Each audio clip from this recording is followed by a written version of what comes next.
Hey guys, I know we literally just finished a live broadcast, but it was really bugging me that I couldn't find the eyeball journal. And so I went and looked, and of course, I couldn't find it because it was underneath something.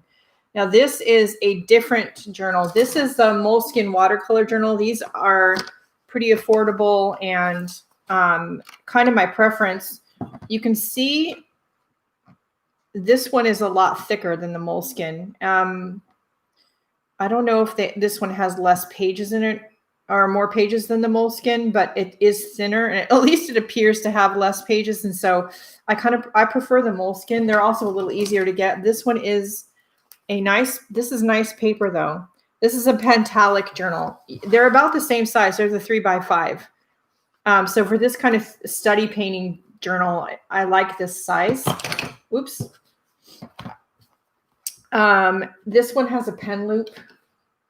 This one doesn't, which I never used the pen loop. So that was I like the paper in here, but I mean, the Moleskine is just fine, whatever you can get your hands on. But I like a hardcover journal for these. Hey, so this is the eyeball journal. Now, one of the things I did with the eyeball journal that at least right now I haven't done with the lips journal, and I may do, both of them have sort of a pocket in the back.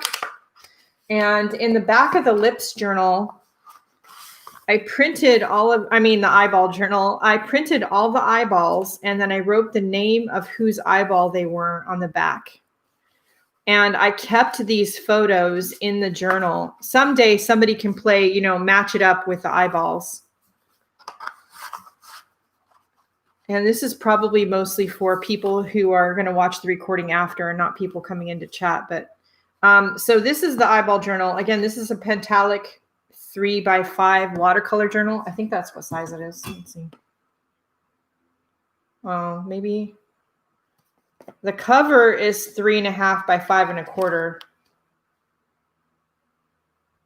Yeah, it's about 3.5 by 5.25. Let's see. Yeah. Same size. So they're like literally the Moleskine might be a tiny bit longer, but anyway, so these are the eyeballs in question. I'll hold it up off the table a little bit so you can get a little bit. Now in the eyeball journal, I started out I was going to do them all this way like I'm doing the lips journal. And then I decided to do some doodly sort of Deb Weir style. And so I did the same person's eyeball. I would do a traditional one, then I would do a doodle one, and then a traditional one, and then a doodle. I did that through the whole book. That's my dad's eye. And I learned a lot about what I did and didn't like about painting eyeballs. Some turned out better than others. That's my son-in-law's eyeball, Paulius. He kind of looks pissed off, doesn't he?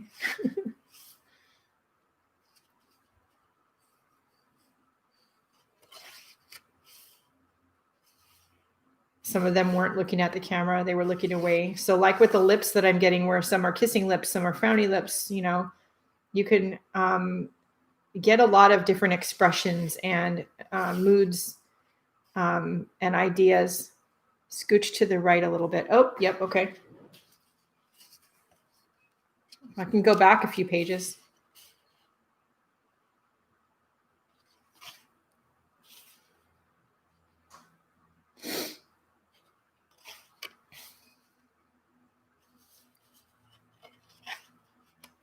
So you can get like this one. I think this is Lindy.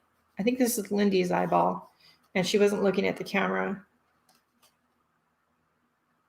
But you can get a lot of, suggestions of expressions and mood. You would think it was just, it's just eyeballs, but they're all different and unique. This is my mom's eye. She really does in real life have these really bright blue eyes that I wish I had inherited, but I didn't. Yeah, the doodle ones were a lot of fun.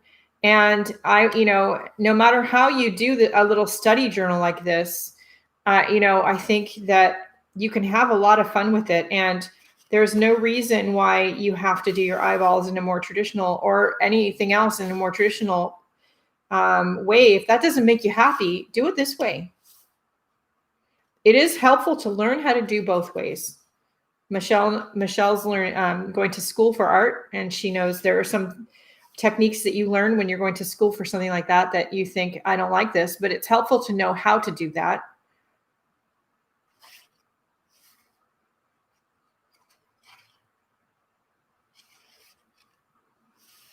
The doodly ones were my favorite.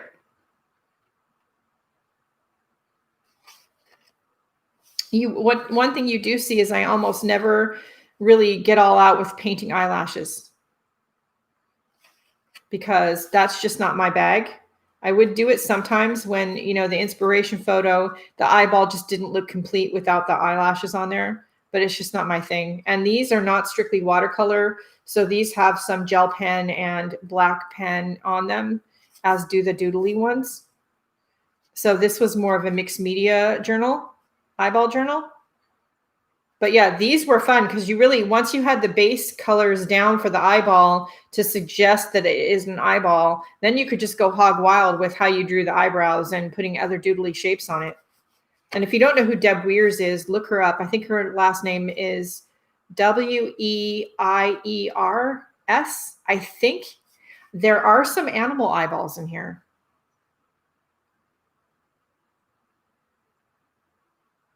Yes, so exactly, Lisa. First, you have to know where the lines are in order to color outside of them. That's exactly right. So with the animal eyeballs, I would do it traditionally. This is my grand dog Lily's eyeball. And then I would do it doodle. This is our dear sweet bandit's eyeball. He passed away right after we moved. And then I would do it doodle. And that really just looks like him at the end. He was completely confused. Poor sweet thing. So you don't have to. Somebody said they were going to do, they were doing animal eyes. You definitely could it doesn't have to be humans.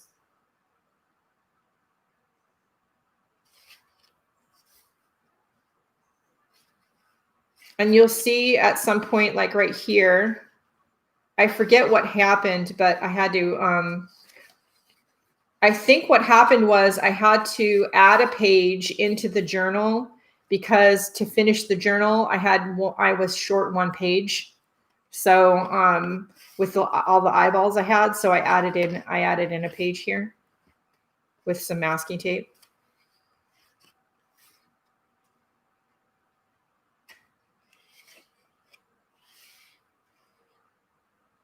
But this was a lot of fun. It was quite a journey, but it's a small journal and it could fit, in this little bag I carried that I had a watercolor palette in and a couple of pens. And it just went with me, and it was easy to carry in my backpack, through the move and everything else. And so now we're on to this one. So I just wanted to share that all with you really quick. You definitely, with this Pentalic journal, if you have some of these like pocket watercolor brushes, you could fit it in this pen loop. You could also fit, and a lot of the paintings in this book were not done with a traditional watercolor brush. They were done with one of these. You could fit, I'm not going to try right now, but you could fit this water brush in that pen loop. But I just used one of these.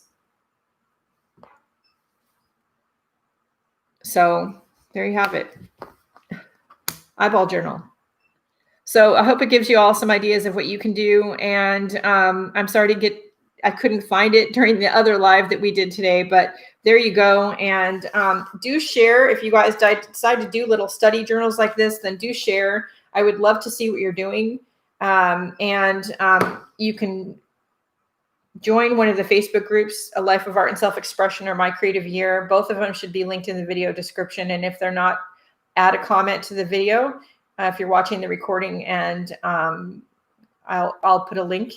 But yeah, these are a lot of fun, and it's a great way to explore art, work out some stress, and just play. Turn on the radio in the background, play some music, and just paint. All right, that's it for right now, and I will see you all later. Don't forget to support the free content here on YouTube and in the Facebook art groups, not just mine. all of your favorite creatives usually have a way to support them. Please do so if you can. And don't forget to stay safe, stay healthy, stay creative, and go out and do something nice for yourself because you deserve it. Maybe start a little study journal. Pick a subject and then just fill up that journal with different little pieces of artwork from that subject. Maybe you don't want to paint them at all. Maybe you want to